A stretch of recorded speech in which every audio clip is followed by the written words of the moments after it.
बार जरा मलूक जी आपके साथ शुरुआत कर रही हूं, और इसलिए कर रही हूं क्योंकि आप बसपा में रह चुके हैं, और जिस समय ये हत्याकांड हुआ था उस समय के बाद जिस तरह अतीक अहमद का एक डर था, पूजा पाल आज उसी का जिक्र भी कर रही हैं। वो कह रही हैं कि मेरे पति की हत्या की थी, मैं इसीलिए राजनीति में आई, और योगी आदित्यनाथ ने वो किया जिसके लिए मैं राजनीति में आई, माफिया का अंत किया है। तो मैं क्यों ना उन्हें धन्यवाद कहूं। उन्होंने धन्यवाद किया या पार्टी ने निकाल दिया? मलूक जी देखिए, ये एक अलग विषय है। हर्षवर्धन जी कुछ कह रहे हैं, किसकी कब हत्या हुई, किसने हत्या की, कौन कब राजनीति में आया, और अपराधी अपराधी होता है चाहे किसी भी जाति और धर्म का हो, और जब तक कानूनी तौर पे उसको सजा नहीं मिलती उसके केस में, जब तक उसको अपराधी नहीं कह सकते, जब तक उसको कहते हैं कि अभी ट्रायल चल रहा है, ये विषय अलग है। और जब तक किसी भी जनप्रतिनिधि की अपनी खुद की एक स्वतंत्रता ना हो और वो कुछ कह ना सकता हो, ये अलग विषय है। मुझे 17वीं लोकसभा में मैंने अखिलेश जी का, चौधरी जैन जी का 3 बार नाम लेके संसद में अपनी स्पीच में मेंशन करा है। हाँ। तो क्या मायावती जी को उस दिन निकाल देना चाहिए था? अगर जनहित के मुद्दे पर कोई अच्छा काम करा, हम तारीफ कर रहे हैं। अगर मोदी जी, हम दूसरी पार्टी में थे, अगर अच्छा काम करते थे तो संसद में उसको अप्रिशिएट करते थे, जहां कमी रहती थी उसको कमी को दिखाते थे। अभी कई बार जब पिछड़ों की, दलितों की बात आती है तो हम प्रखर होकर आगे आते हैं, और अखिलेश जी को 1-2 बार ऐसा भी हुआ है कि भाई नेता पिछड़ों में से बनाओ, कांग्रेसियों तुमने पिछड़ों का और दलितों का शोषण करा, बोला अखिलेश जी की बात आएगी, क्या तैयार होगे? मैंने कहा हाँ हम तैयार होंगे, चौधरी जैन जी सोच सकते हैं, चौधरी जैन जी इसका निर्णय लेंगे।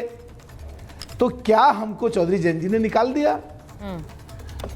ये कर्नाटक में रजन्ना मंत्री ने कहा, ये जो वोटर लिस्ट की जो प्रेस कॉन्फ्रेंस करी है वो कांग्रेस के कार्यकाल में, कांग्रेस की सरकार रहते हुए बनी है, वो पिछड़े समाज से थे, उसको निकाल के कांग्रेस ने बाहर फेंक दिया।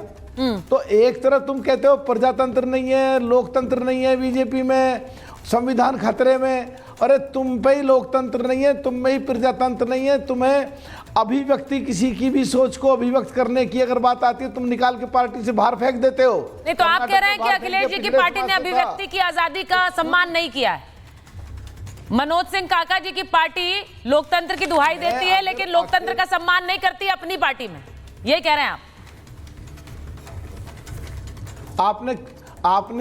मैंने तो कर्नाटक के लिए कहा, आपने कर्नाटक के लिए क्यों नहीं सुना? मैंने कांग्रेस के लिए कहा, कांग्रेस के क्योंकि लिए, काका जी बैठे हैं ना फ्रेम में। उत्तर प्रदेश का भी आइडेंटिकल केस है, उत्तर प्रदेश की भी बात कह सकते हैं। अब मैं एक बार जरा काका जी के पास जा रही हूँ। पार्लियामेंट में सारी चीजें अभिव्यक्ति है। मैं काका जी के पास जा रही हूँ क्योंकि आपने बहुत सारे उदाहरण दिए, और मलूक जी मैं डिबेट की शुरुआत इसीलिए आपसे की क्योंकि आप बसपा में रह चुके हैं। मुझे मलूक जी का ऑडियो नहीं आ रहा। हाँ बोलिए सर, बोलिए। एक लाइन सुचेरिता जी, एक लाइन और बोलनी है। बोलिए। जब पार्लियामेंट चलती है, जब पार्लियामेंट चलती है तो सरकार की पार्टी के लोग, यानी कि आज पिछले 11 साल से बीजेपी के लोग मंत्रियों से प्रश्न पूछते हैं, तो क्या सबको निकाल दे पार्टियों से? क्या कांग्रेस बताइए काका जी, लोगों ने, शशि थरूर ने, किसको निकालेंगे? तिवारी जी, पूजा पाल ने अगर कुछ कहा तो सबको पार्टी से निकाल तो वो व्यक्तिगत पीड़ा जो उन्होंने, जिससे वो गुजरी हैं, उस पीड़ा के तहत उन्होंने कहा धन्यवाद योगी जी। उन्होंने धन्यवाद इसीलिए कहा क्योंकि माफिया को जो ध्वस्त करने का काम योगी सरकार कर रही है, उन्होंने कहा 0 टॉलरेंस है माफिया के लिए, इसीलिए मैं धन्यवाद देती हूं। आपने पार्टी से ही धन्यवाद दे दिया उन्हें? देखिए ये व्यक्तिगत, नहीं मैं काका जी के पास जा रही हूं। आपके जो सवाल हैं वो गंभीर हैं, और मैंने पूजा बहन का भी, आप सुन पा रही हैं सुचारिता जी? सुन रही है, प्लीज बोलिए। मैंने पूजा जी का भी, पूजा का भी, जो हमारी पार्टी के विधायक रहे, उनका भी मैंने पूरा वक्तव्य सुना, और उनके दुखों के साथ हमारी पूरी संवेदना है।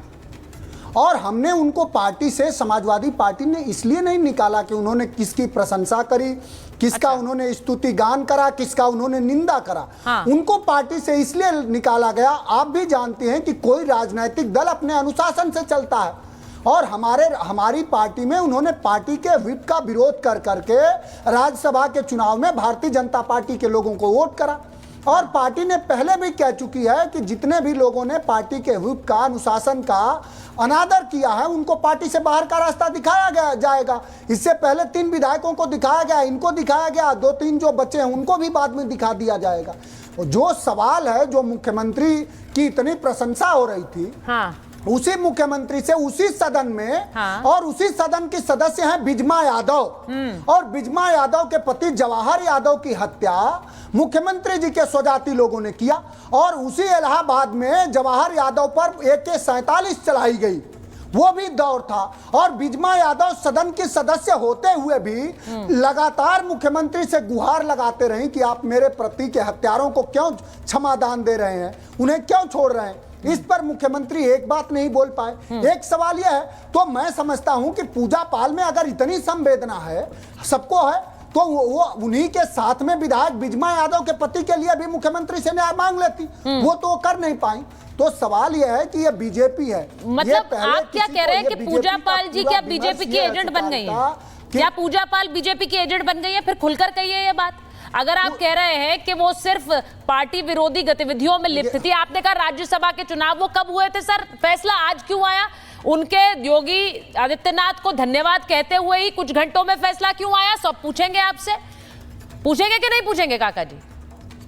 पूजा पाल बीजेपी की एजेंट है क्या? अरे सुचारिता जी, हाँ, सुचारिता जी, पूरी आपके 1000 सवाल करने की स्वतंत्रता है। मैं कह रहा हूं आप खूब सवाल करिए। मैं योगी आदित्यनाथ से और उन्हीं की उसी सदन की सदस्य बिजमा यादव को न्याय क्यों देंगे, कब देंगे? वो उनके स्वजाति जो अपराधी हैं उनको तो क्षमादान। ये आपका जवाब है इस सवाल के? की गोली चली, इस सवाल का जवाब ये है क्या? बात अब पूरी हो जाने दीजिए। नहीं काका जी, इस सवाल का जवाब यही है। मैंने तो 2 डायरेक्ट क्वेश्चंस पूछे हैं। मैंने 2 डायरेक्ट क्वेश्चंस पूछे। राज्यसभा की कार्रवाई, राज्यसभा चुनाव में जो कुछ किया उसके बारे में पार्टी ने निष्कासन का फैसला आज क्यों लिया? थोड़ा सुनने का भी धैर्य रखिए। कैसी बात कर रहे काका जी? आपने आते ही इतना लंबा बोला अपने शुरुआती वक्तव्य में, मैंने आपको टोका नहीं, आपकी बात ही रखी जा रही है। लेकिन मैं काउंटर क्वेश्चन ना करूं क्या? बोलना पड़ेगा। जब आप सवाल करेंगे तो बोलूंगा नहीं। बिल्कुल बोलिए। मैंने पूछा बीजेपी की एजेंट है क्या पूजा पाल? आप भी बीजेपी की एजेंट लग रही हैं। हाँ, मैं पूछ रही हूँ आपसे, बताइए। बीजेपी समर्थित सवाल कर रही है तो सब जानता है कि आप बीजेपी की एजेंट है क्या पूजा पाल? इसमें कुछ कहने की बात है? कुछ छुपा है? नहीं तो आप क्यों नहीं बोलते? एजेंट ना होती तो क्यों पार्टी का व्हिप तोड़ करके क्यों वोट करती हो?